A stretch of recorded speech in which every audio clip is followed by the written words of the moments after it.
നമുക്കറിയാം കഴിഞ്ഞ കുറച്ച് വർഷങ്ങളായിട്ട് തമിഴ് മൂവീസിൽ നിന്നും വളരെ കുറച്ച് നല്ല പടങ്ങൾ മാത്രമേ ഉണ്ടായിട്ടുള്ളൂ. പക്ഷേ 2025 ഇറങ്ങിയ ടൂറിസ്റ്റ് ഫാമിലി എന്ന് പറഞ്ഞ പടം മനോഹരമായിട്ടുള്ളൊരു പടമായിരുന്നു.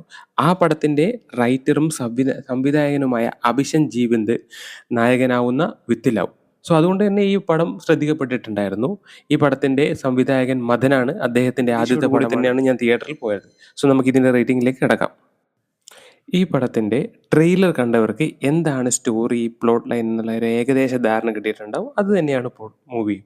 അതിൽ ഒരു ട്വിസ്റ്റോ കാര്യങ്ങളോ നിങ്ങൾ എക്സ്പെക്ട് ചെയ്ത് പോവുകയാണെങ്കിൽ നിങ്ങൾ നിരാശപ്പെടും. സോ ഒരു പ്രഡിക്റ്റബിൾ ആയിട്ടുള്ള, ഈസിലി പ്രഡിക്റ്റബിൾ ആയിട്ടുള്ള സ്റ്റോറി. സോ അതുകൊണ്ട് തന്നെ സ്റ്റോറി ലൈൻ ഞാനൊരു 2.6 ആ ഒരു 2.7 കാറ്റഗറിയിൽ മാത്രമേ റേറ്റിംഗ് കൊടുക്കുള്ളൂ.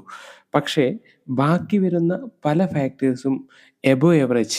ഫോർ എക്സാമ്പിൾ അതിലെ സിനിമാറ്റോഗ്രാഫർ, എഡിറ്റർ, അതേപോലെ തന്നെ അഭിനയിച്ചിരിക്കുന്നവർ എല്ലാം അത്യാവശ്യം അവരുടെ കയ്യിൽ നിന്നുള്ള മാക്സിമം എഫേർട്ട് ഇട്ടിട്ടുണ്ട്.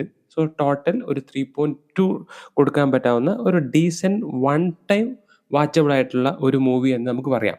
നിങ്ങൾ ടീനേജ് റൊമാൻറ്റിക് മൂവീസ് ഇഷ്ടപ്പെടുന്നവരാണെങ്കിൽ 2.5 hours നിങ്ങളുടെ കയ്യിലുണ്ടെങ്കിൽ നിങ്ങൾക്ക് ധൈര്യമായി ടിക്കറ്റ് എടുക്കാം. ഒരു വൺ ടൈം വാച്ചബിൾ കാറ്റഗറിയിൽ ഉൾപ്പെടുത്താവുന്നതാണ്.